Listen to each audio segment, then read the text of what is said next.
আজকে চলে এসেছি নতুন একটি রান্নার ভিডিওর সাথে। আজকে রান্না হবে মাটন বিরিয়ানি।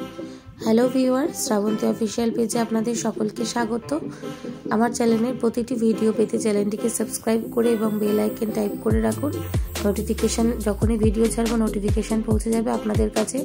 আজকে রান্না হবে খুবই সহজ পদ্ধতিতে এবং ঘরোয়া উপায়ে মাটন বিরিয়ানি। মাটন বিরিয়ানির জন্য প্রথমে মশলা রেডি করে নিয়েছি, পেঁয়াজ, রসুন, আদা।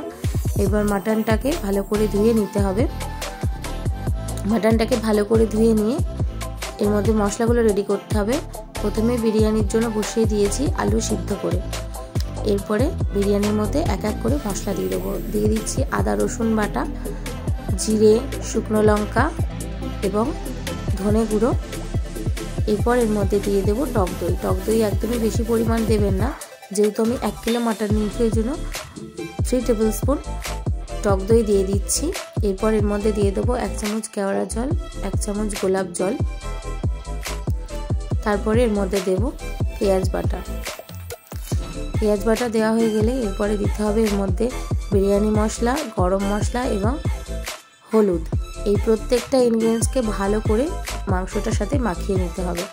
আমি একদমই মাংসটা ম্যারিনেশন করে রাখার টাইম পাইনি, তো এমনিই করব এবং এটাকে আমি প্রেশার কুকারেও দেব না, মাংসটাকে কষিয়েই আমি করব। তো পুরো ভিডিওটাকে দেখবেন স্কিপ না করে। মাংসটা ভালো করে মাখিয়ে নিচ্ছি। আর একদিকে কড়াই গরম করতে দিয়ে দিয়েছি। তো কড়াইয়ের মধ্যে দিয়ে দেব গরম মশলা, দারচিনি, এলাচ, লবঙ্গ। ভালো করে গরম হয়ে গেছে। এরপরের মধ্যে দিয়ে দিলাম মাংসটাকে ভালো করে কষাতে হবে। আমি কিন্তু প্রথমে নুন দিইনি, ভালো করে মাংসটা যখন কষে তেল ছেড়ে আসবে তখন আমি নুনটাকে দেবো। আমি প্রথমেই বললাম আজ আমি মাংস প্রেশার কুকারে দেবো না, কেন আমার বাবা একদমই প্রেশার কুকারে দিলে ভালো খায় না মাংসটা। তো আজকে আমি কড়াইতেই মাংসটাকে করব। বাবা হঠাৎ মাংস নিয়ে এসে বললো আজকে বিরিয়ানি রান্না কর। আমি বললাম এইটুখানি পিসে তো বিরিয়ানি হয় না। বললো তুই কর, পারবি। বললাম ঠিক আছে চলো, আজকে তাহলে খুবই সহজ পদ্ধতিতে করব।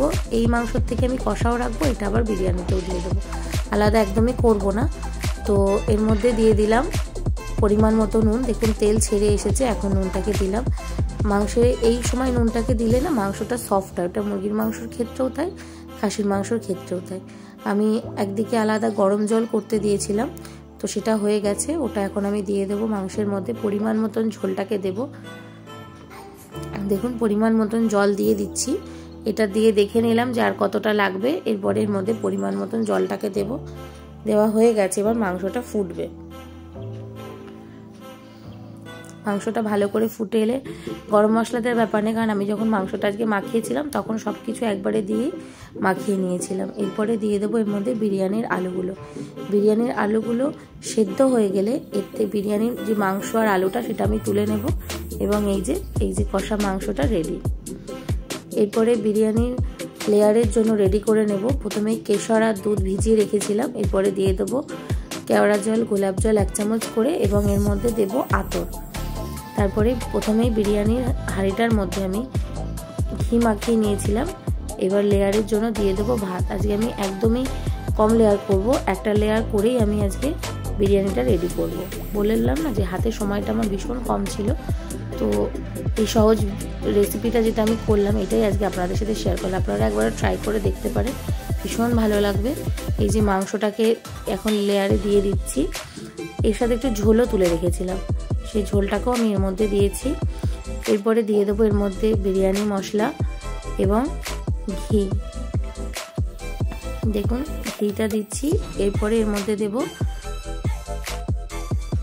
ভেজানো ওই যে কেশরের যে দুধটা ছিল সেই দুধটা এবং খোয়া ক্ষীর। খোয়া ক্ষীরটাকে হাতে এরকম ভালো করে গুঁড়ো করে দিতে হবে। খোয়া ক্ষীর দিলে না বিরিয়ানির একটাই আলাদা স্বাদ থাকে। এর মধ্যে আর এক লেয়ারের আমি ভাত দিয়ে দেব। ভাত দিয়ে সেম যা যা দিয়েছিলাম ভাতের ওপরে সেগুলো দিয়ে দেব। দেখুন ভাতটা দিয়ে দিচ্ছি। এরপর এর মধ্যে দিয়ে দেব বিরিয়ানি মশলা। বিরিয়ানি মশলাটা চারিদিকে ছড়িয়ে ছড়িয়ে দিচ্ছি। এরপর এর মধ্যে দেব ঘি, কেওড়া জল, গোলাপ জল, খোয়া ক্ষীর। প্রত্যেকটা জিনিস দিয়ে বিরিয়ানির মুখটাকে ভালো করে আটকে 40 মিনিটের জন্য আমি দমে রেখে দিয়েছিলাম। এই যে বিরিয়ানি রেডি, কলা পাতায় সার্ভ করা হচ্ছে আজকে।